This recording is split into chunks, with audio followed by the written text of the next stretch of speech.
So welcome for today's class of English grammar. So today's question is grammar is taken from class 9th English grammar it is. Okay. It will be useful for 10th also. So don't worry about it. So take down the question. Change the following sentences as directed by choosing the correct alternatives. Write your answer with corresponding number. Okay. So I can take down the question. As soon as we reached the station, the train left. Okay. So use no sooner. So here option B will be the correct option. No sooner did we reach the station than the train left.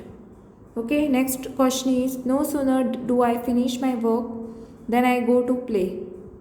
So here option A is the correct option. As soon as I finish my work, I go to play. Okay. Next question, let us solve. Okay, he doesn't like to play football, add a question tag.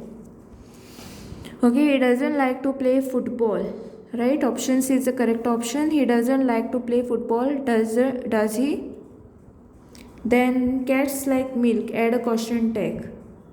Okay, so B is the correct option. Cats like milk, don't they?